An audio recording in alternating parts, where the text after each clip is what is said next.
Welcome back to our podcast. In this episode today, we're going to be talking about the art of persuasion and manipulation in sales. In the world of sales, it's important to recognize and to consider the power of persuasion and the dangers of manipulation. Understanding the differences can be key in building sustainable relationships with our clients. So if you're interested in building sustainable relationships with your clients, then stick around.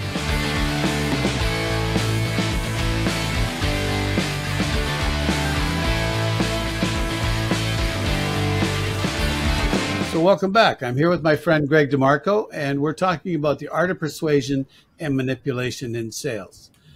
So how are you doing, Greg? I'm doing well, Don. It's always a pleasure to be here with you, so it's a good thing. So persuasion and manipulation in sales. This was something that I think is near and dear to your heart. You know, you made a comment that you believe that manipulation is used quite a bit in the sales process. How do you feel about that? Well, it's a great topic of conversation because I don't think it's talked enough about, but in some circles it's discussed. Listen, I think that the majority of people, unfortunately, use manipulative tactics in trying to get their sales, and I just think it's a process of the way people were trained, and they don't know any better, and they don't realize that there's other ways of being able to increase your sales without having to take advantage of somebody else to do it. So why do you think that matters? Well, it's huge because, I mean, do you want to, I mean, the question I always ask is, and I think it's a really important question to ask yourself is, as a salesperson, is what are your intentions? What are your real intentions when you go to meet somebody for the first time? If it's a prospect, is it just to sell them something, or is it to get to know them? Like, what are your intentions? And I think that it speaks to who you are as a character. You know, what is your character? Sorry, that's what it speaks to. Is are you an ethical person? Are you an honest person? You know, do you have to resort to manipulative tactics in order to get a sale? That's the question, right? You have on our slide here, it says, ethical sales matter because we want to build trustworthy relationships, and our reputation matters, and that we want to avoid buyer's remorse. And those are all the things that you were mentioning, you know, in that it's important, you know, when we're dealing with our clients is to build the relationships, because our sales careers, when they're built on relationships of trust and respect, we're gonna be, I believe, we'll be way more successful and more satisfied, you know, with our results than if we're not building those relationships of trust. And then, like you said, reputation matters. You know, what do people think about us when we're trying to manipulate them? Because I think people really understand. They really do know when they're being manipulated. You know, after the fact, they say, "Why did I buy that?" And then that's, you know, and the other thing is buyer's remorse. I remember selling vacuum cleaners, and and you're also one of those guys that did that earlier in his career. And did they have a script? Did they had a script that you had to learn? Oh yeah, and then you stuck to it. And you stuck to it, yeah. And your clothes, you had certain words that they had crafted and had designed, and they were designed to manipulate. You know, like you design the presentation, so you pull out this bit of dirt out of their carpet, and then you put it in front of them. Now, you want to live in this dirt? You know, like you know, I mean, you're presenting. Yeah, exactly. Yeah, I like living in dirt. No one's going to say, yes, I like living in dirt, you know, but that's kind of what we were doing, right? Of course. And I remember, I never really liked doing it, but I remember one time my sales had dropped off, and the sales manager decided he was going to come out and show me how to close a sale. And anyway, I ended up using manipulative tactics to appease my sales manager, who was a jerk actually. But Yeah, they most of the word, to be honest with you. yeah, but anyway, I used these manipulative tactics, and I sold the machine, and he said, "See, there you go. That's how you do it." The next day, the people canceled the sale, because Yeah, that was their right, and they had buyer's remorse, and they said, "Oh, I'm not going to buy that." They canceled the sale, and I thought, well, then what's the point of doing that? So I don't think I've ever resorted to. Maybe you have, maybe I have, but I think it leaves a bad taste in my mouth when of course it when does. I recognize what I'm doing. Well, any decent human being would. And listen, I mean, the point is I think that we were trained that way, and because they don't know any other way. And to be honest with you, Don, listen, people manipulate because it works. Well, And sales, and it helps their sales and stuff like that. The point is that's why I said you've got to ask the question, what are your intentions? And what kind of character do you want to be, and what kind of reputation do you want to have? And these are important things to really look at when you are starting out. so what kind of manipulation tactics are there? Like what are some of them like that people would recognize? Well, the artificial scarcity is a really good one, because people create these things to manipulate people into buying. Like, if you don't buy by 5 o'clock tomorrow afternoon, the deal is off. And or listen, if you don't jump on this right away, this house, we've got other buyers looking at it, and I bet you we're going to get an offer here any minute. So then you're going to be shit out of luck. Yeah, These are the artificial scarcity things that people talk about. yeah.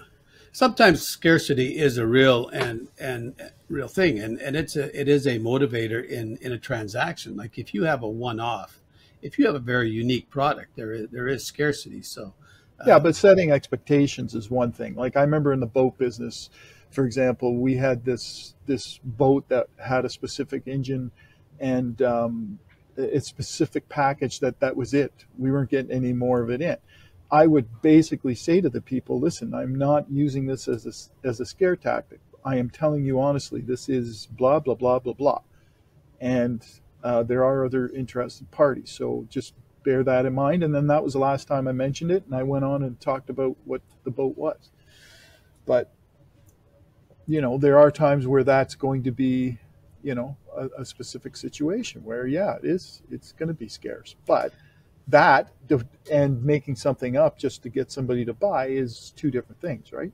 sure, that would be point number three there: misleading information, Yeah. where you provide that. The high pressure sales, I think we talked about when we were in vacuum cleaner sales, and I don't think either one of us. It's probably why we're not doing it or didn't do it very long. How long did you survive in the vacuum cleaner business?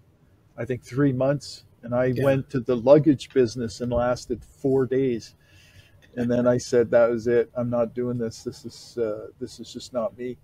But, yeah, and that's just it. The high pressure sales is because the reason why these things happen, I think this is an important point to make, is because the company you're working for is focused on quotas and closing deals and not focused on clients. not focused on the people. Yep. And business, it's people. People are people, man. We all deal with people. That's what we're in, the people business. And I think the sooner we understand that as salespeople, we're not in the house, we're not in the real estate business, we're not in the personal growth business, we're not in the boat business, we're in the people business. Yeah, the more we can help people improve themselves, and better themselves, then that's Yeah. the more success we would experience. Yep. Yep.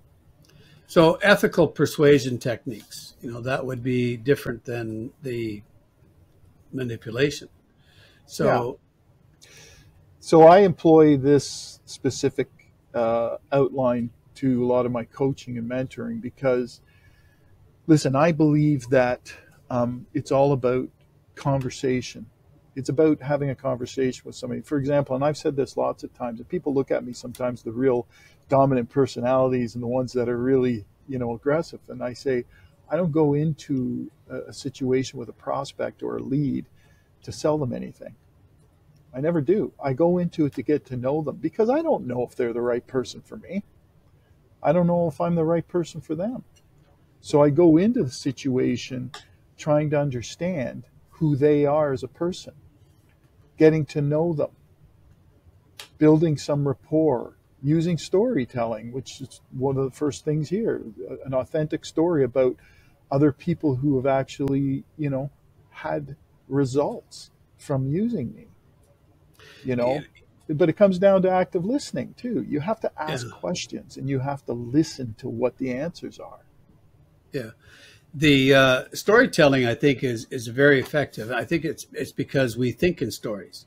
When we hear a fact, when like it's I think that I don't know who did it or where I came across these ideas, but when we tell a story or when we hear a fact or when we hear of a circumstance, we're telling ourselves a story, and we tell ourselves a story on what makes sense to us, and I think that's. I mean, if you and I both saw the same thing happen, we would both tell a different story. But the story makes it more engaging. So I could give you a list of all the different benefits and features of a particular home or a particular product or whatever. But all those features, all those benefits, they don't mean nothing to me unless I can unless they satisfy my story, the story that That's I right. want. That's So right. that's why telling a story about something is so much more important than telling the list of benefits. Well, the benefits are good. I'd rather tell those than the features. But you're right. None of it makes any sense unless you're telling a story, something that is relatable and relevant to what it is you're engaged with, right? I mean, that's what it comes down to. And you're really not going to be able to tell that story unless you're active listening, unless you're doing active listening with your client, right? Yeah, because what if you're not listening to them and you're telling them a story about A when you were just they're talking about B? That's not going to make any sense to them, right? Yeah, So, right. so and you by doing that though, this is how you start to demonstrate your expertise and your authority in the subject, is by being able to relate to them. And you can't relate to them unless you're actively listening to the answers they're giving you to the questions that you're asking them.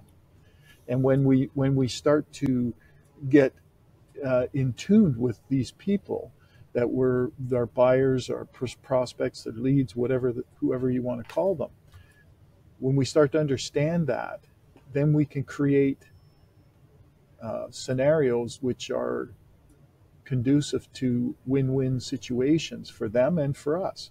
We get a sale, they get a solution or a result or an outcome from what they're getting from us.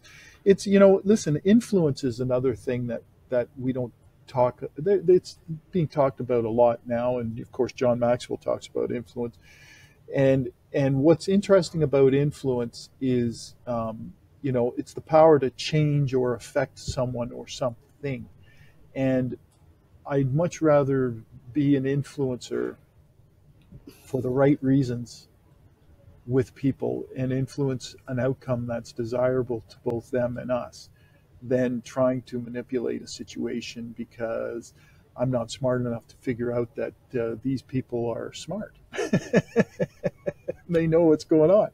So anyway, that's an That might be aside. what you're talking about, the emotional intelligence, where we're self-aware and we have empathy and we use our social skills. Yeah, That's kind of what you were talking about there with more being an influencer.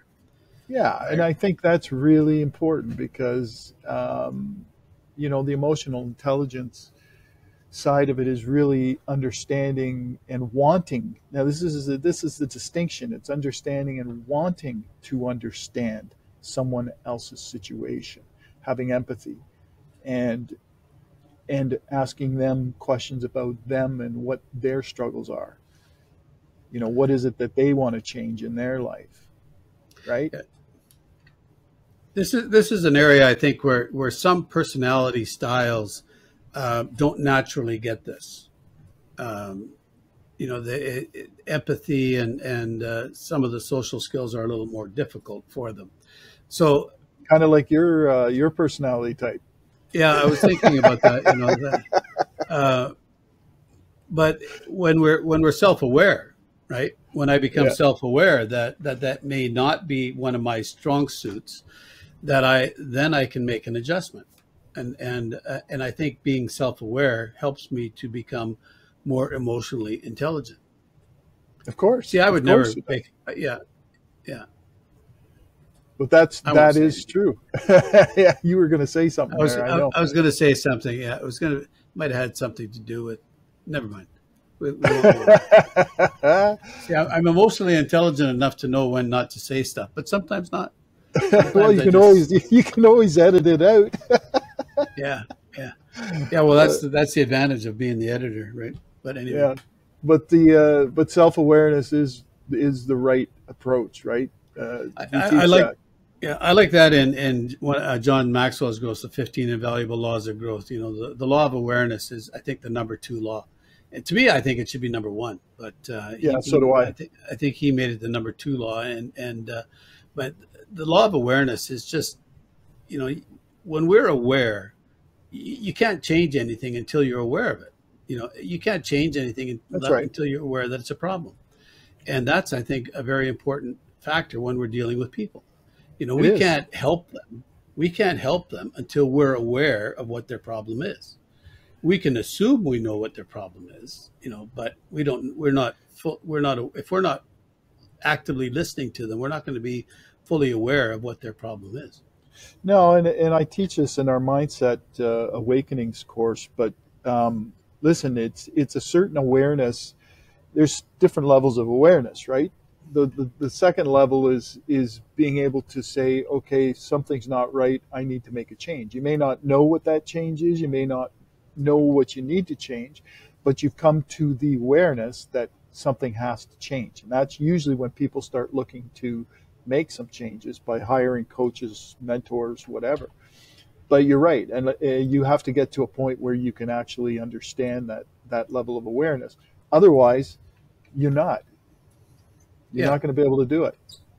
and and when we are in that awareness, we're having a better. I like the way that part of our conversation leads into this next slide here, where it talks about the impact of persuasive language. When we're self-aware, when we're actively listening, we're choosing our words more carefully.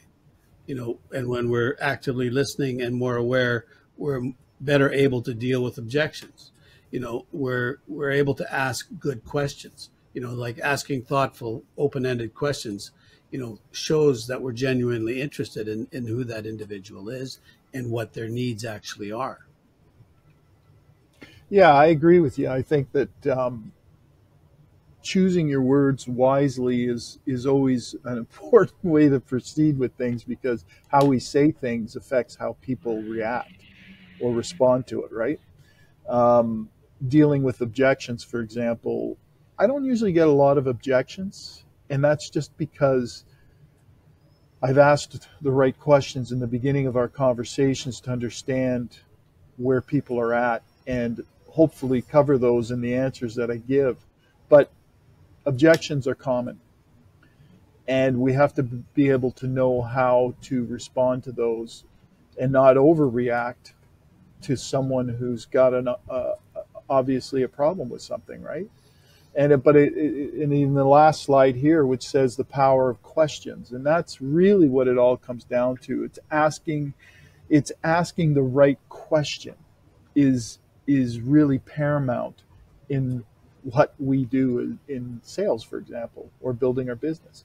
What questions are we asking, or what do we need to ask? I think questions work both ways. I used to. Have you ever been to a timeshare presentation? I have, but yeah, I know what you're talking about. Yeah, you go to we were in Reno one time, and they offered us each $100, I think, and it was $100 bill to sit through this timeshare presentation.